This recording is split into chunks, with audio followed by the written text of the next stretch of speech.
Twitter handle. I got to say his Twitter. He never says, that's fine. Just, dip.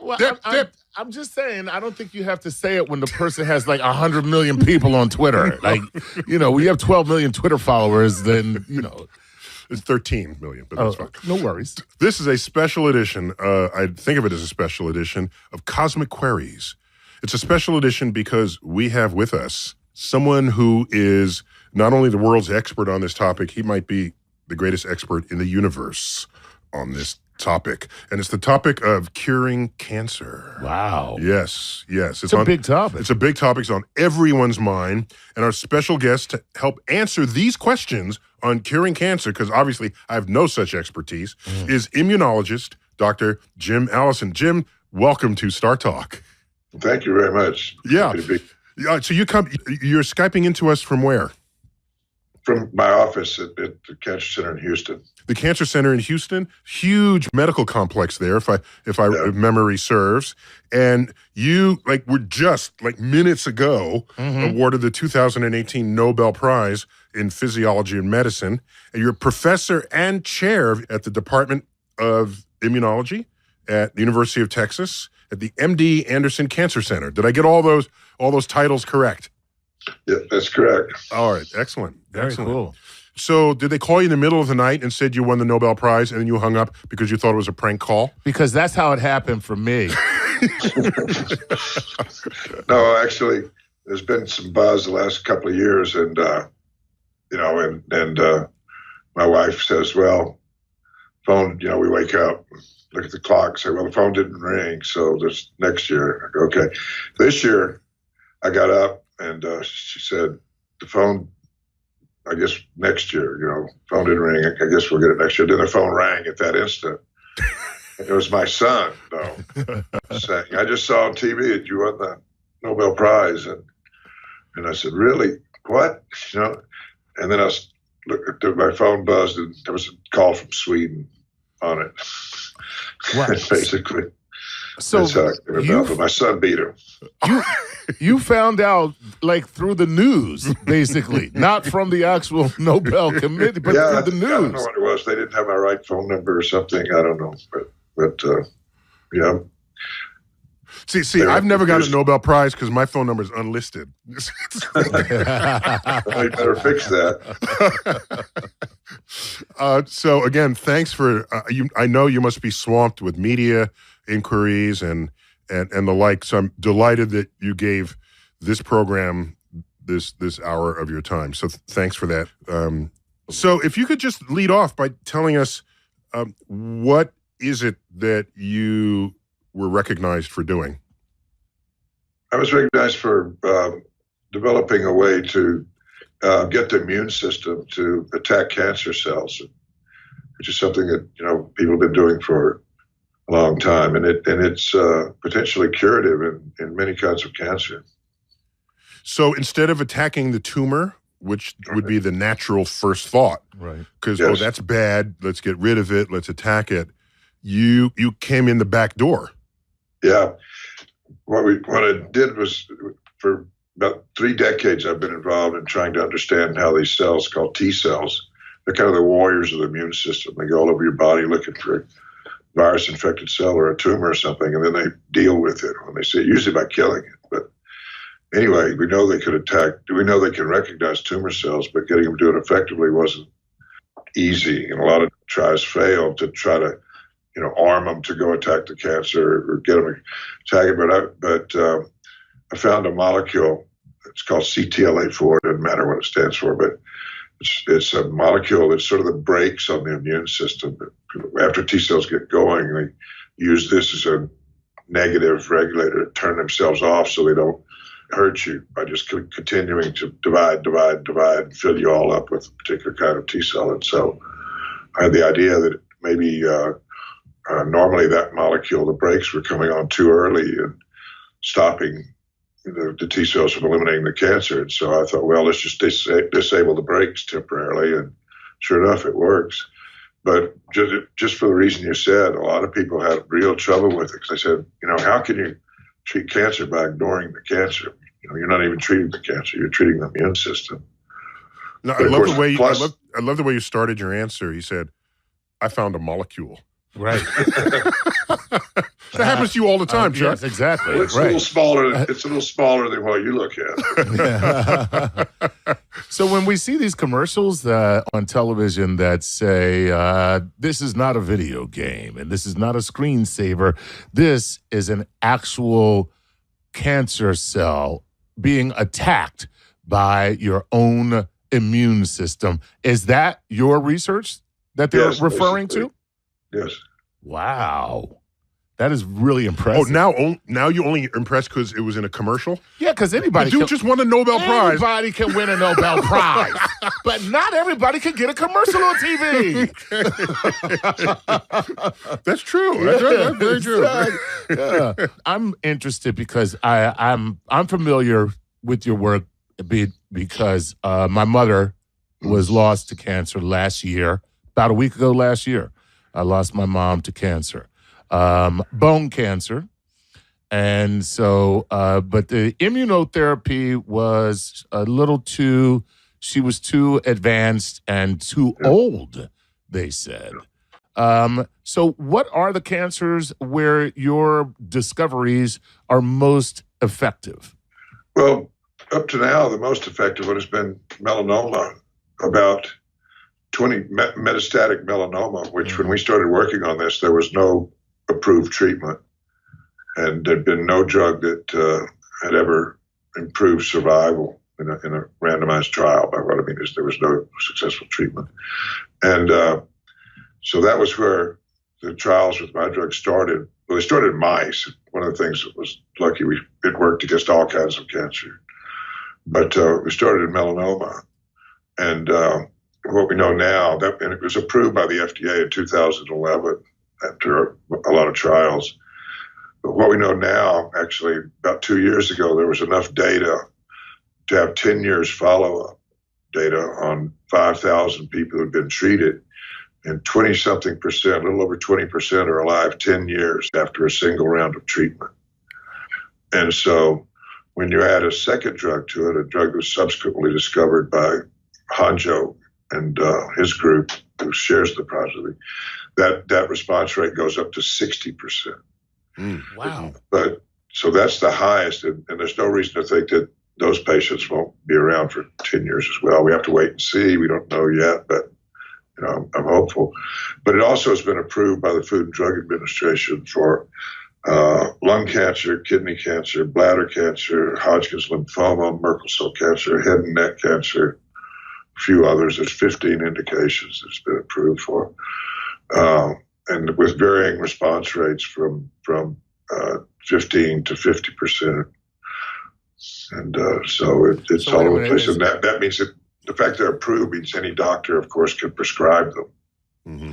I just heard you say head and neck cancer, which I've never heard of until this moment. And that's not brain and throat. That's actually head and neck. No, it's from either smoking or human papillomavirus.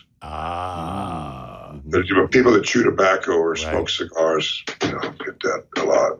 Mm-hmm. Okay. Mm-hmm. Okay. So I another quick question just before we go to our fan base, and because they're the ones that supplied the foundation of questions that is going to make this show.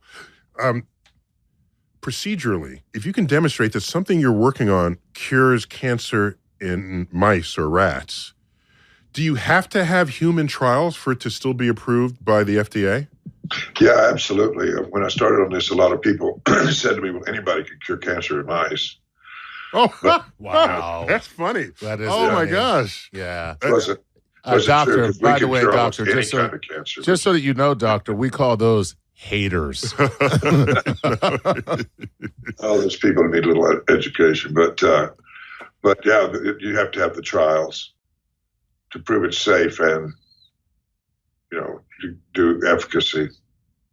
Yeah, but something that was revealed in what's that movie that Dallas Buyers Club? Oh, yeah. In the Dallas Buyers Club, the FDA was like the enemy, and then in the end, they said the FDA loosened some rules to get a drug into use even before trials are fully completed. Yeah. Because if I'm about to die, to say, "Oh, this drug might not be safe for you, but it could cure me entirely," the efficacy of that feels wrong. Yeah, it's a complicated subject. I mean, my brother had metastatic prostate cancer, and while we were developing this drug, and I really wanted to get it to him, but I just couldn't. But the reason is that the companies that are helped develop it, I couldn't develop it by myself. I had to team up with a biotech company to actually make the drug itself, and then they had to get it approved, do these trials. But they could only make so much, and if they try it on people outside of a trial and hurt them or kill them, then that ruins the drug. So at the risk of slowing it down, they insist on these trials. Right. I think what they've done, though, especially since the issues you're talking about, they've become a lot faster now. So in this class of drugs, they've really greased the rails on it now, where there's enough experience where if you show a little efficacy, that's good enough. Because they know now about the safety. Yeah, excellent. Wow. So, Chuck, let's go to our fan base. Okay. Who do you have? Kyle Ryan Toth from Patreon says this. Along with our search for curing cancer once it forms, are we researching ways to prevent cancer from even developing in the first place? Yes, and that's a great question, by the way. Yeah, we're working on that. Actually, there are some vaccines for HPV-induced cervical cancer, for example, that just a word of wisdom, I think all teenage kids, male and female, need to get that vaccine before they become sexually active, because we can completely prevent that disease. Now, the normal kinds of cancer that we're talking about here, like melanoma and stuff like that, it's so hard to predict who's going to respond and what the targets are. The immune system just attacks unique stuff. In almost every case, it's different. There are some hereditary cancers, though, that might be able to vaccinate. People are really giving that a lot of serious consideration now, that already have some lesions that may predispose them, and then we can take care of that. So, Jim, is it that we have one word to describe all of these kinds of cancers, so we think of them as one monolithic target to attack, but maybe we need different words for them all so that we can think of them as things that would respond to their own unique solutions? Right. I mean, it used to be, it was cancer, and then when we realized I'm speaking for the whole field, people realized that, there's skin cancers, breast cancers, colon cancers. They were named after the tissue that they came from. Then the next step was when people that were studying the cancer biology realized that the mutations that caused them were very different. And then they all were differentiated by what the causative gene mutation was that gave rise to them. And if you classify them that way, there's several hundred kinds of cancer. There it is. Okay. So that is the trend line. Yeah. Yeah, but when we look at them now, it's sort of, we're broadening it again. I just look at cancers either being immunogenic, meaning they provoke an immune response, or they don't. Okay.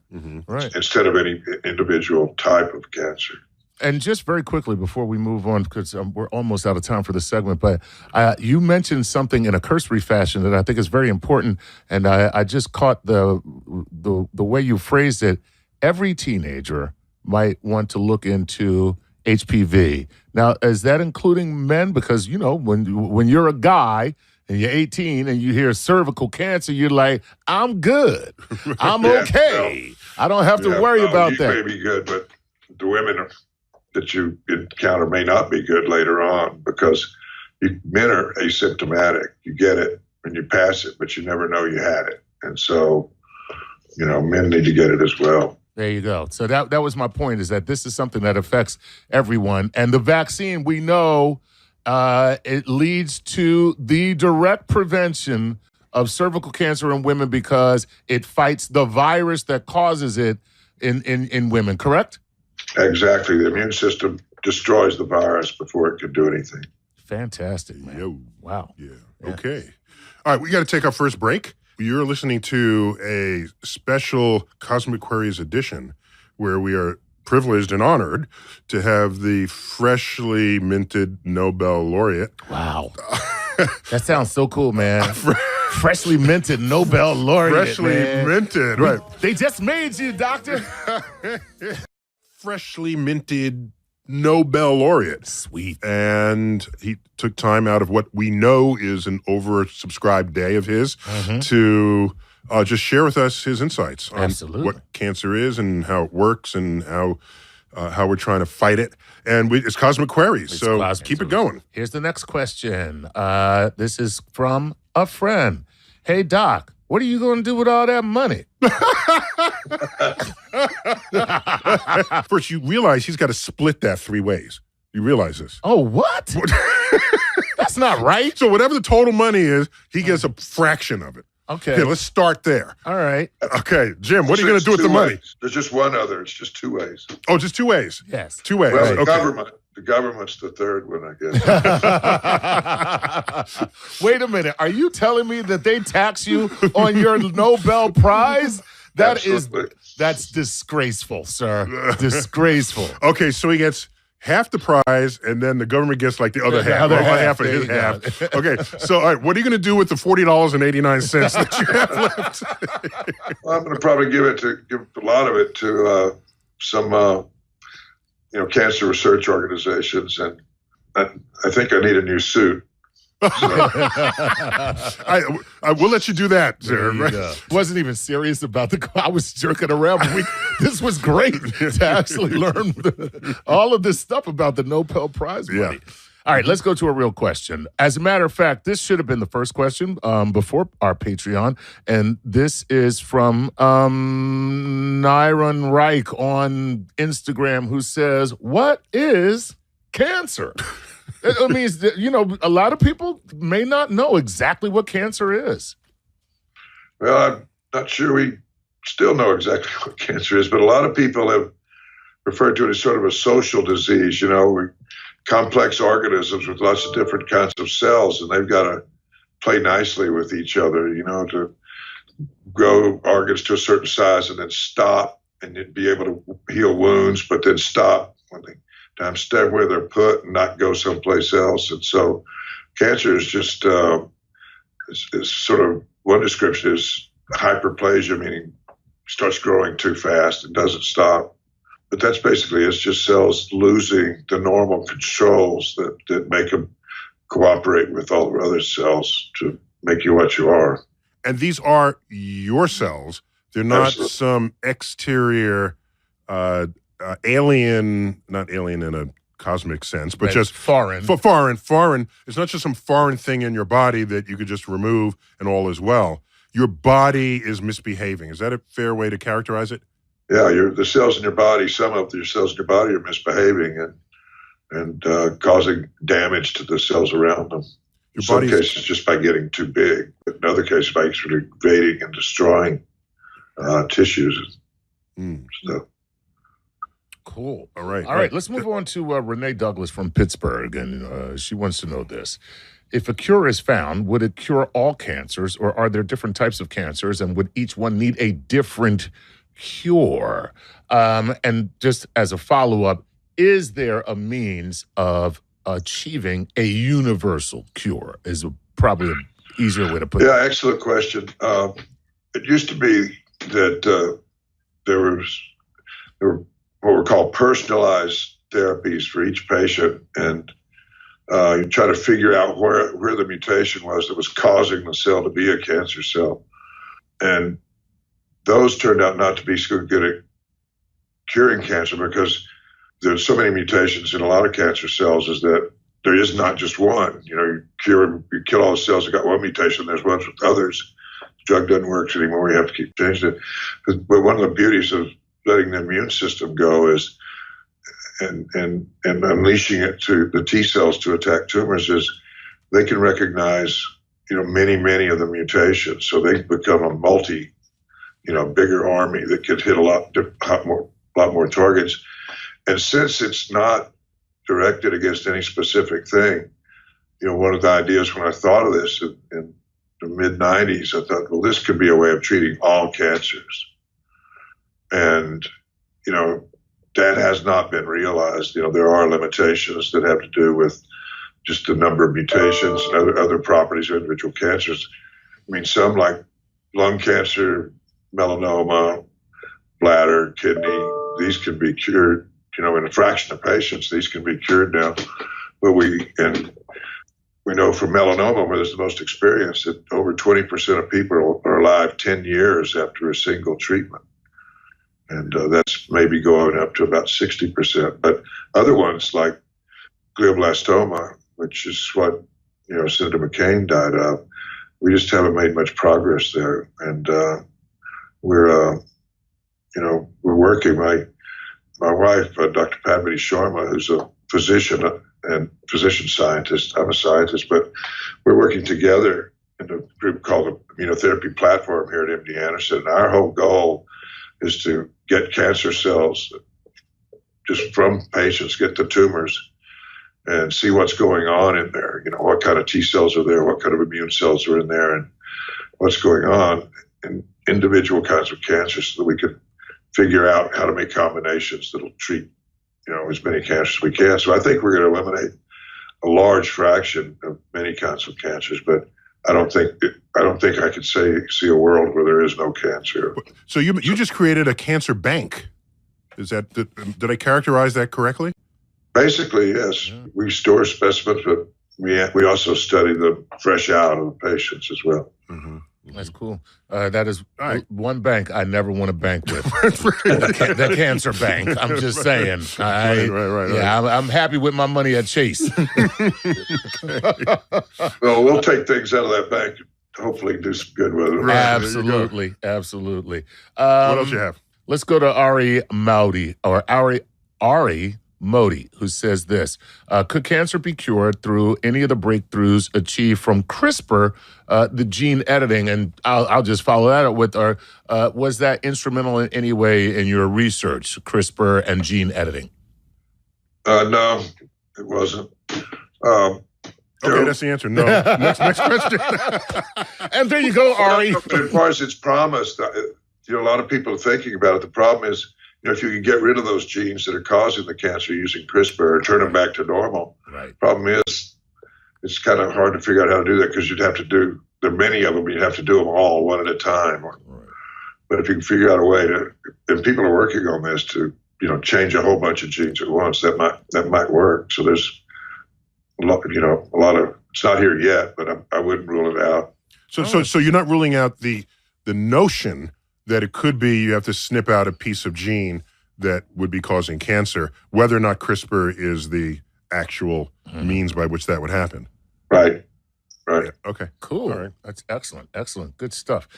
David Bailey from Facebook wants to know this. There are a lot of claims out there about different superfoods and how they're able to, and he says cure, but that's the claims that are made are not that they cure cancer. However, example, turmeric. But are there any scientifically validated foods or diets that can help a person who is battling cancer to aid their immune system in the fight? Thank you, David Bailey. What a polite question, David. So it's a food question. Yeah. And nutrition. I think people ask me that all the time, and I really can't give you any single answer except to say, do the things your mama told you when you were a kid. Eat a well-rounded diet. Don't smoke. Don't lay out in the sun. Don't drink too much. Do everything in moderation. Wear your exercise. All that stuff. Just stay healthy as you can. Oh, good. You had a good mom. My mom used to tell me, "You're gonna die," and stay in the house. It's crazy out there. You're gonna die. So I think Jim just said that I can stop eating kale. That's what he said. I think I heard him say that. As long as you eat just a little bit of it.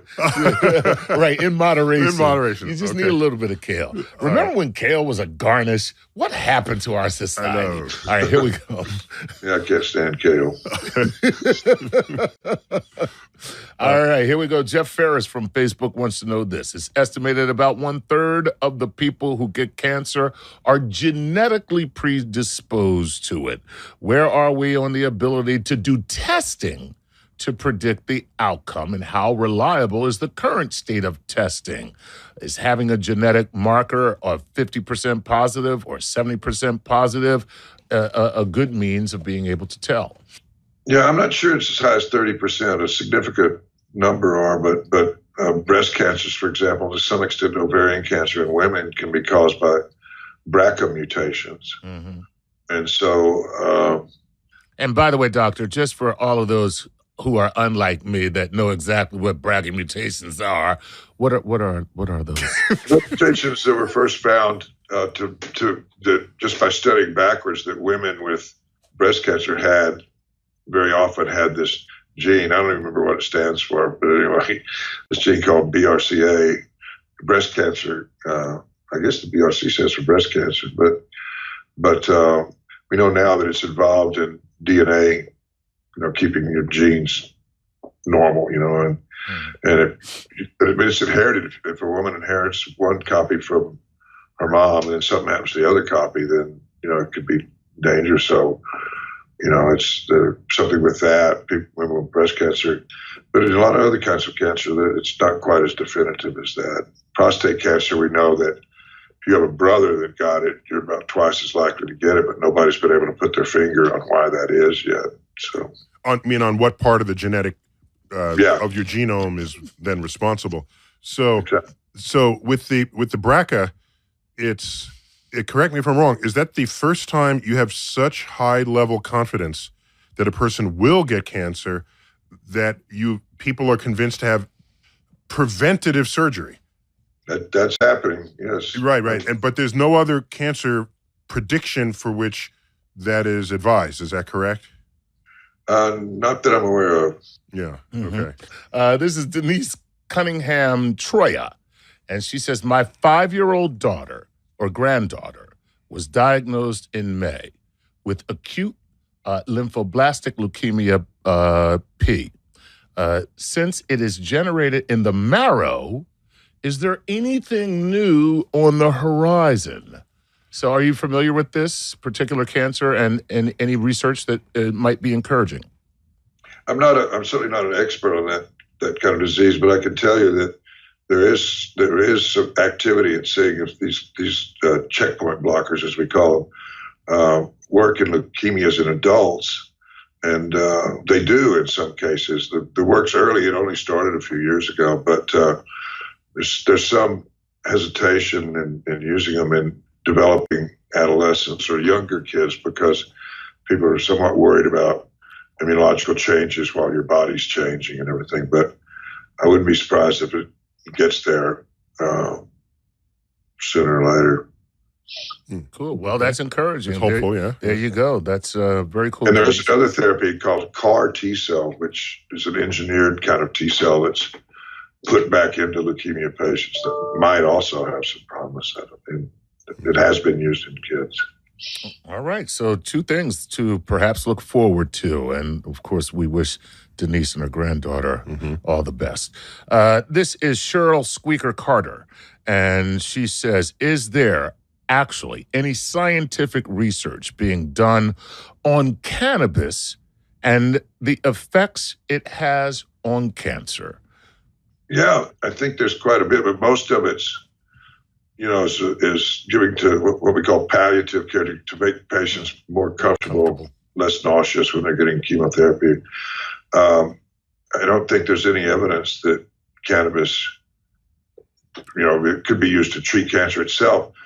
And in fact, if smoked, it has some of the same carcinogens that actually smoking that tobacco has, but at much, much lower levels. So as far as I know, the only thing it's being used for, like I said, is just helping patients feel better. The carcinogenic components, does that, though they're much smaller, does it matter how you ingest the cannabis and what role it could then play in these cancer bits? Yeah, it's inhaled or if you smoke it, it's going to immediately go, into your lungs and then ultimately into the bladder. If it's eaten, a lot of it gets digested away. So I don't think there's any data showing that it's has caused cancer. I think that it matters. I doubt if it would, if it was just in cookies or something. Right. Okay. Or brownies. Or brownies, exactly. Or any number of edibles, I'm just saying, Very cool. I don't know why, but I feel a need to buy a ticket to Colorado. Chuck, we've got time for one more question in this segment. Okay, here we go. This is Daniel Junius wants to know this. Is it plausible to kill cancer with cryosurgery? Ooh. Yes. Yes. Absolutely. Wow. And we've done some experiments with that. Just to be clear, cryo is cold. Freezing, there's a probe. And it's done in the clinic a lot, particularly in kidney cancer and breast cancer. It's got to be localized, though. But what we showed in mice, that if you had two tumors on opposite sides of a mouse, you could cure one of them by freezing it, leave the other one alone, but injecting, our drug just after you froze the first one, because that makes them fall apart and then primes the T cells that'll go over and kill the other one. So that's now in clinical trials in kidney cancer and breast cancer. Wow. This sounds like a military operation. We will conquer this side of the enemy. Yes. Re-deputize them and they become our. Right. Our zombie army. That's what it is. We created a zombie army to go kill cancer. Here and now, just won the Nobel Prize in human physiology, one of the categories of the Nobel Prize, and we've been picking his brain about this with our queries. With our queries. So again, Jim, thanks for being on Star Talk, and let's continue. What do you have? All right, this is Kyle Coombs from Facebook. And Kyle is from Airdrie, Canada, and says, is there a chance if we never find a cure for the many types of cancers that humans will one day, in a Darwinian sense, evolve out of cancer? So a little awkwardly worded, but what he's saying is, can we evolve? If it's killing us. Can we evolve beyond cancer? Kind of like selective breeding, the sense where the small percentage of people who do not develop cancer will be naturally pre-selected to continue propagating the species. Interesting question. Not sure if that's your expertise, but... Well, evolution is driven by survival of the fittest, so it works on develop. Let's put it this way. Once you've made your children, evolution doesn't give a damn about you. So there's not a lot of evolutionary pressure to, so I think childhood cancers and stuff, there may be pressure to get rid of, but I really don't think that there's going to be any selection against people that are old or the typical age that get cancer, because there's just no reason. That doesn't make you fitter and able to reproduce more. I guess society could change enough where that becomes different, but biologically, I don't think it would happen.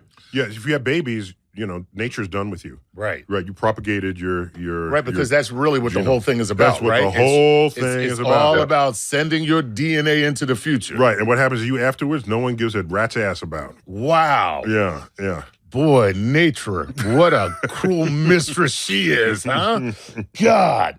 Oh, well, there you go. That was a great question then, and a very disturbing answer.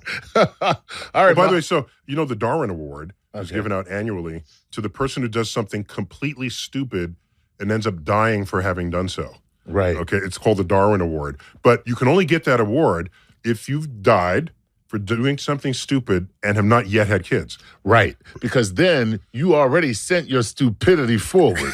Then you would have, right. Right. So it's culling the herd, as it is given out every year. There you go. And you don't want to ever be a winner of it because it means you're dead. True. Just FYI. Yes. Okay. And stupid. That's stupid. And that's no way to go through life. Dead and stupid. Okay. All right. I'll take one or the other, but not both. I don't want both. God. Okay. All right. Mohammed Amir from Facebook says, naked mole rats, sharks, and rays have immunity evolved to efficiently resist cancer. How is this possible? And can we use that to our advantage? I know some time ago there was a great deal of extensive research into broccoli enzymes and shark DNA. And are we still headed down that path, Doctor? Well, there's still a lot of studies. I mean, sharks do have an immune system, but it's very simple compared to ours. And it's true that they don't get cancer very often, but I don't think we really understand why that is. I mean, one reason is because until recently, the ocean was pretty free of carcinogens and things. And well, we're changing that. Yeah. we're certainly on top of that one. Wait. Allow me to ask a stupid question. How do we know the cause of death of sharks? That's a good question. I have no idea. Who's doing this? Because it seems to me when you die in the ocean, you are bait and consumed instantly by everybody else within minutes. Right. Yeah. You can't just be laying up there dead and there are no shark mummies. That's right. I guess occasionally some wash up on shore or something. Okay. All right. Well, there you have it. All right. What else you got, Muhammad. Chuck? Let's move on to Jess Nudalo, who says this.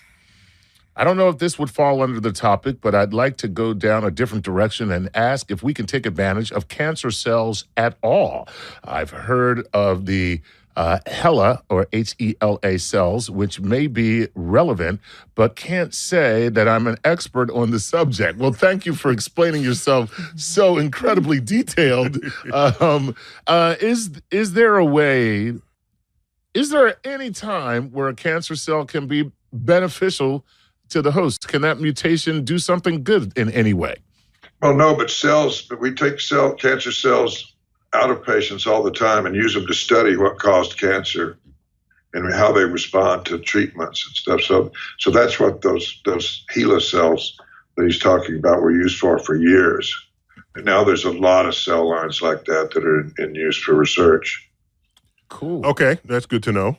Good to know. Excellent. Let's go to Vasilios Economides.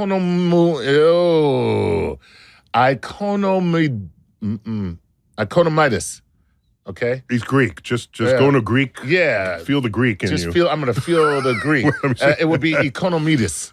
Economides. Economides. Yeah. Economides. Vasilis Economides. See, when you said it was Greek, the Greek came out of me. Man, look at that. Yeah, Greek something nice. Go. All right. Have there been any advancements in stem cell research that connect to or better our understanding of cancer research? That's good. Stem cells is in all the news all the time. That's all the time. A hot topic too. All the rage. Politically charged. Yes. Yeah.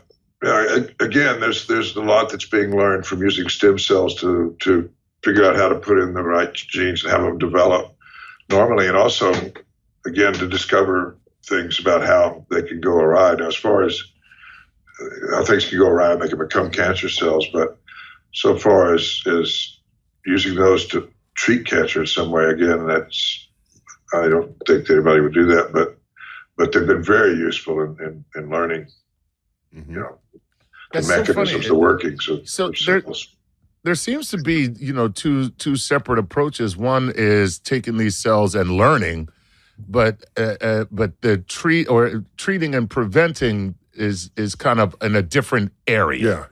Yeah. Actually, I left out something that's really big that I was thinking of the public perception of stem cells, but leukemias are very often treated with stem cells. The patient's bone marrow, all of their blood producing cells are killed with chemicals and radiation, and they're replaced then with stem cells, which grow up and replace all the blood cells. And there's been some thought in some other cancers that you could do the same thing. Yes. Yeah, appropriate. But so far, except for leukemias, that really hasn't gone very far. People have tried it in breast cancer, but as far as I know, nothing's worked yet. So the answer is yes, but in a limited way so far. Yeah. In fact, it used to be the only way to cure leukemia was with stem cells. Wow. And is that because when they're really kind of resetting the entire immune system because they destroy everything, right? Kind of go down to like a tabula rasa. And then when you inject those stem cells, you're actually kind of like jumpstart. You're jumpstarting. Yeah, jumpstarting. Yeah, and it all starts over and replenishes everything eventually. Mm-hmm. Wow. And if you're lucky, they got rid of all the cancer cells before. You know what that reminds me of? The poop transplant that they've been doing lately. You know about that one? By the way, people have chronic digestive problems, and they they put somebody else's poop inside of them, and it restarts the flora. The biome gives them a healthy gut biome. Somebody else's has a new start. Absolutely, that actually works quite well. But what a number of groups have found recently, including Dr. Jennifer Wargo here at MD Anderson and melanoma, you can sort of get an idea of whether somebody's going to respond to therapy or not by the kind of bacteria they have in their poop, if you will. And so there's some thought. And we're actually working with her a little bit on this, of trying to find out what the real good bacteria are, and giving them to patients while they're getting their immunotherapies. Sounds like some crappy research. I couldn't help it. I know. Hit me. Go ahead. I deserve it. I deserve it. All right. This is Sirius Frost from Twitter. And he says, or she says, because it doesn't give a gender, do you think that, and this is for both of you guys, I don't know, do you think that with the recent spate of development in quantum computing, we would see the rise of nanotechnology as a feasible solution to cancer and other ailments reasonably soon? That's hard to say reasonably soon, but I can tell you what I know, and I'd be delighted to then defer over to Jim. Think about it. If you construct anything, I'm going to give a cosmic perspective on this. Okay. If you construct anything, in the end of the day, it will relate to what is the size of the thing that your tool can manipulate. Mm-hmm. Okay, so if it's a brick building, then you grab bricks and you put bricks in place. Right. Okay, but if you want to make something smaller than a brick, then you need a tool that's smaller than the brick holder. You need like tweezers. Okay, now if you want to make something smaller than what tweezers make, you need something than the thing that it is you're making. All right, so if you're gonna make molecules, you need tools that are smaller than the molecule to assemble, to build the molecule. Okay, so there's quantum tools that have, in fact, one of the Nobel Prizes this year in 2018, if I remember the bio of it, references tools that enable you to manipulate atoms and particles. And if you can do that, if the folks in the cancer research say, you know what we need? We need this other molecule in this particular way, in this particular configuration, then I bring in the nano tools, the nano toolbox. And then he can bring his genius to the problem. Yeah, there are a lot of people working on that, just as you said, because you can make things to deliver drugs, with a lot of precision and deliver multiple things at the same time. So there's a lot of activity there. Some of it looks pretty promising. I'm going to take host privilege and ask the last question. I just happen to be sitting in front of a book written by a colleague of mine. It's called Cosmic Discovery. This was published like 30, 40 years ago. But this was very influential on me because as an astrophysicist, I said, I want to see what he says about discovery. And you read through it, and half the book is a description of how advances in modern astrophysics only came about because of some advance in another field. In particular, physics. The physicist invented some other detector or some other tool or some other thing. Then it gets applied to our work, and then we make discoveries. You were describing using radiation therapy to zap the immune system and jumpstart it. Physicists, you got that from physicists. You guys didn't invent that. We did, okay? So are you in need of some new physics advance to help you do your work? And can you comment on the leaps that your field has taken when engineering or other technological advances show up at your doorstep? Yeah, well, I can say two things about that. One is the technological advances in computation and a lot of analytical machines that we use now that are now allowing us to figure stuff out about cancers and what's going on inside them with great speed and precision didn't exist 4 years ago or 5 years ago. Wow. And so there's just a lot of effort there. But and then imaging too, because we know now that it'd be useful often to know what cell's next to another one and what's going on. And then so this is imaging with also, the precision to be able to see that level of detail. Right. And then I think there are a lot of advances being made in the treatment area of really giving more powerful radiation, a more focused way. If we could figure out how to tune that to really kill just the tumor cells and not surrounding immune tissue or anything, that might help develop really more effective ways. Not a huge leap, but more effective ways of treating cancer. But certainly the analytical techniques that have come up with are just amazing.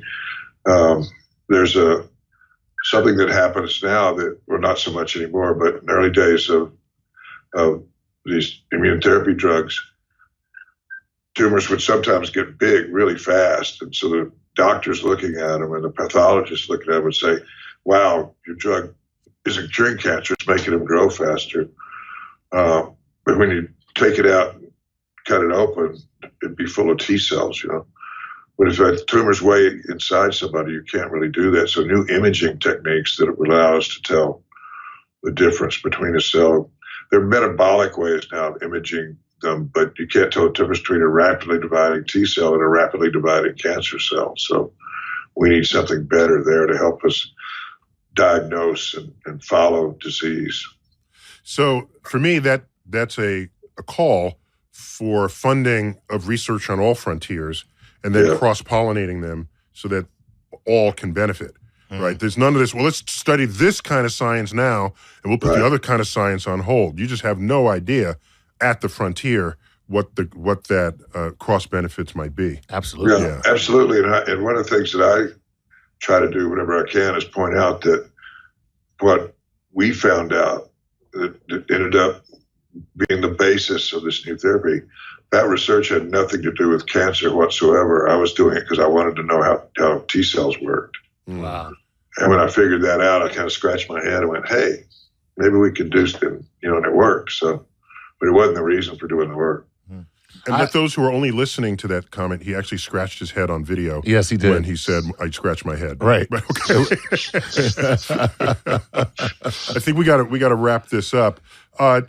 Dr. Jim, it's been a delight to have you on. And congratulations first on your research, because that's what matters most. The Nobel Prize is an after-the-fact recognition of it. It's at the end of the day, it's your research that'll make the difference in the world, not the fact that you got the Nobel Prize for it. And so I just want to thank you. It's all those people that are saved now that are the prize, really.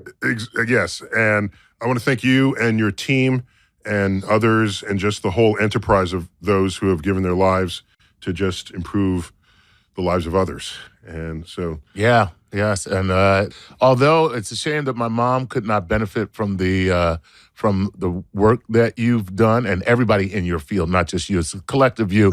The beauty of being able to see how the field operates is everything that she went through is going to help somebody else. Yeah. And that's the cool thing about what you do. So thank you. Okay, this has been Star Talk, Cosmic Queries Cancer Cure Edition. And Dr. Jim Allison, again, thanks for being with us. Thank you for giving me the opportunity.